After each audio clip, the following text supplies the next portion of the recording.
This is Resolute and the Resolute Podcast, where we are discipling and developing men to live with conviction. I am Vince Miller, your host, and today we're in a series on being a better husband. Today's topic is marriage, God's tool for changing us.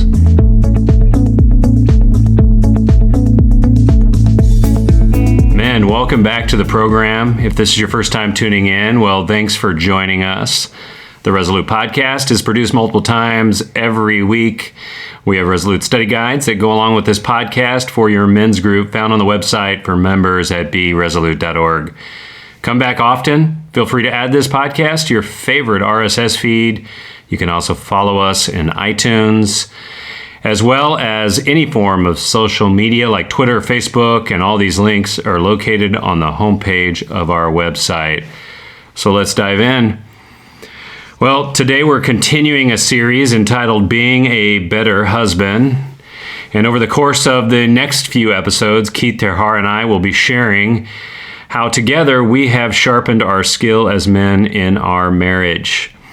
Two reasons for this. Keith and I are sharing on these topics is because first, we've been working with men in marriages for about the last 20 years. Keith has been a professional licensed marriage counselor, and I've counseled men pastorally. This gives us together maybe a combined 40 years of doing work with guys, and because we both work with men, we share stories often on how men are handling the issues in their life, and we really are doing this in hopes of helping men find better ways to address the concerns, for example, in their marriage. A second reason for us doing this is every time that Keith and I get together, we end up talking about how we can be better husbands ourselves. And so today, we're looking at the topic of how God uses marriage to change us. And Keith, welcome to the show. Vince, good to be with you. Thank you. And let's just start off with a question. Keith, I vaguely remember being single. And I think having now been married almost as long as I was single, I must say marriage has taught me one big lesson, and that is how selfish I can be sometimes. I wonder if this could be an allusion to us discovering maybe a higher purpose in the marriage covenant. I know you and I have talked about this. Tell me, what do you think marriage is about? What is the purpose of marriage for us as men?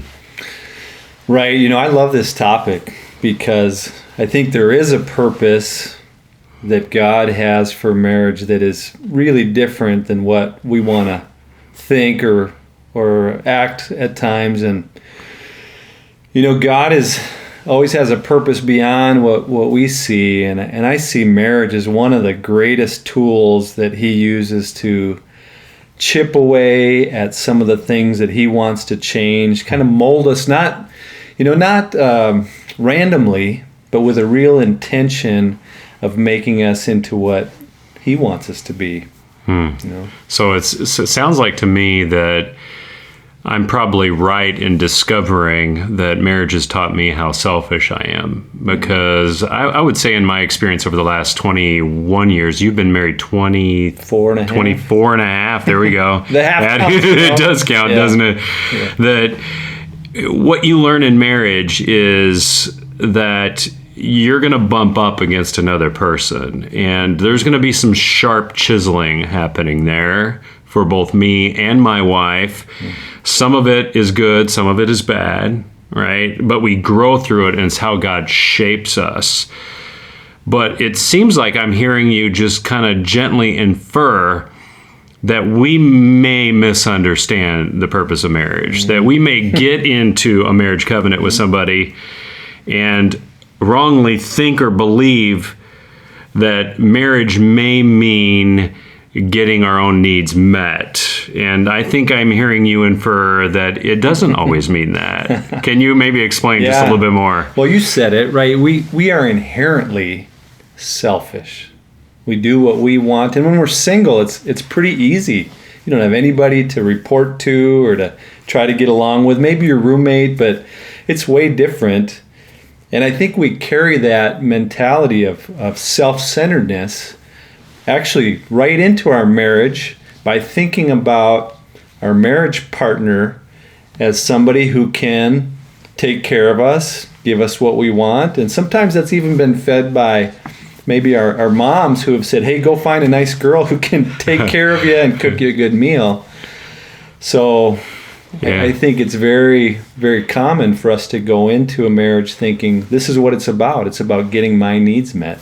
Yeah, so I'm hearing you really touch on probably some deep beliefs that we have buried in our mind, or maybe that other people have seeded into our thinking process about marriage, even maybe our parents, maybe in a loving way, are concerned about our care, but are seeding a thought that isn't completely true, right? Right.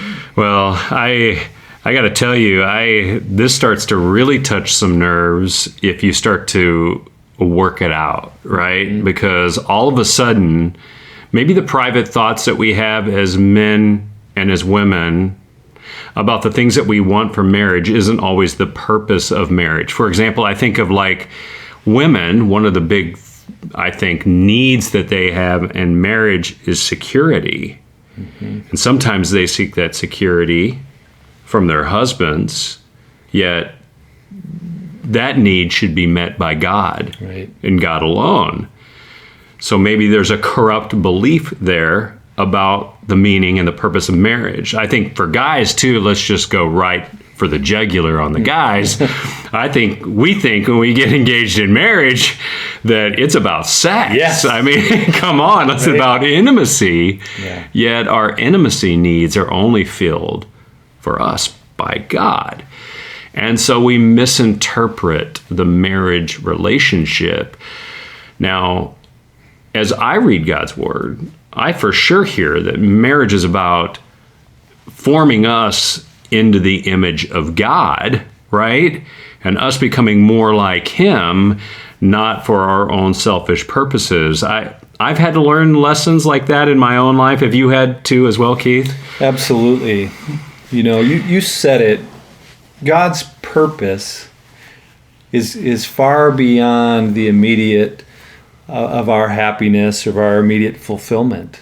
You know, He's got something in mind for us. If we trust Him, right? If we trust Him, He's got a plan for us that is being fulfilled in part through our marriage. And the way that is forcing us at times to change. You know, selfishness is maybe the thread through everything, but there are ways in which our wives, we know, are causing us to have to either change or run or do something else. But I know God has used my wife an awful lot to bring some good things in me. Yeah. Yeah. You know, I think you're making a really good point, because I think sometimes when we face a challenge in marriage, right, we have this impulse almost to run from it, rather than to really let God shape us through that challenge, right? And we're going to get into that more in one of the coming topics. But I got to tell you, and I need to admit this about my own self in my own marriage, and I know my own wife will attest to this, that often when I enter into the marriage relationship, I hit the default button, and the default button for me is trying to get the things that I want out of my marriage. I think that's just human nature. That's our sinful self coming out. And I think you're right about saying there's a thread of selfishness there that we've got to be aware. Going back to our first lesson that we discussed, you know, self-awareness in marriage. Right.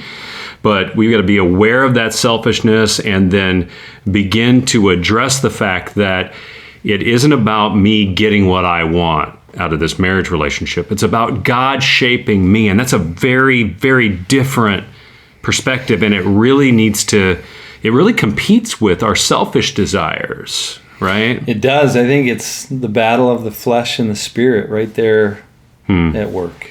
That's really good. Well, I was thinking of a text that would really match up with this particular topic. And of course, Philippians 2, the great Christological passage in the Bible, Philippians 2, 1-4 reads, "So if there's any encouragement in Christ, any comfort from love, any participation in the Spirit, any affection and sympathy, complete my joy by being of the same mind, having the same love, being in full accord and of one mind. Do nothing from selfish ambition or conceit, but in humility count others more significant than yourselves.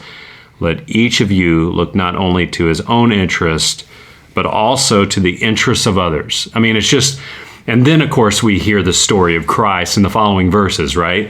But what I love about these words is they remind me that my perspective about my marriage sometimes needs to change.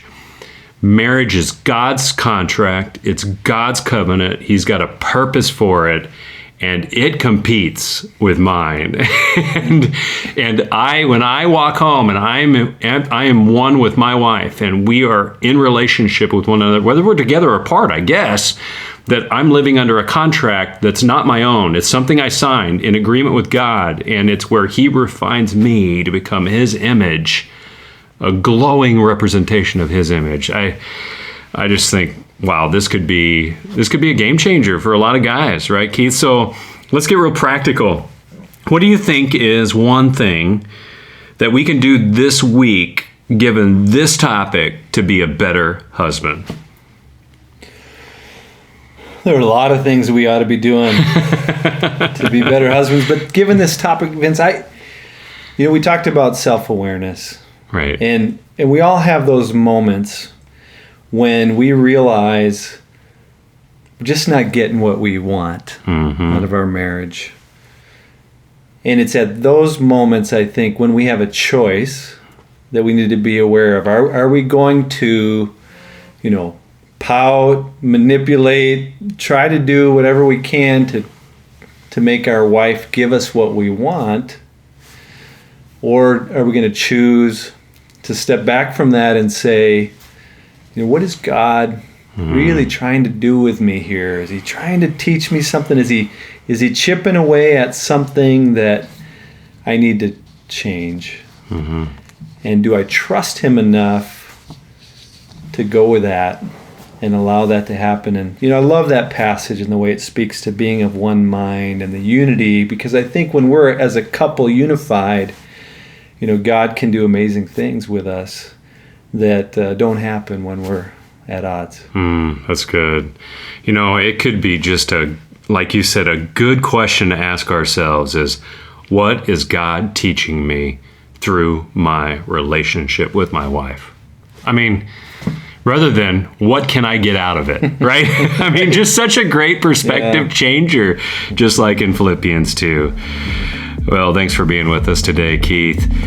Well, guys, that's our show. Thanks for being with us. As always, if you enjoyed our time, we hope that you will pass along this podcast to other men who may need to hear a message just like this. Just simply share the feed, or you can head to our website as well. So, guys, I love you.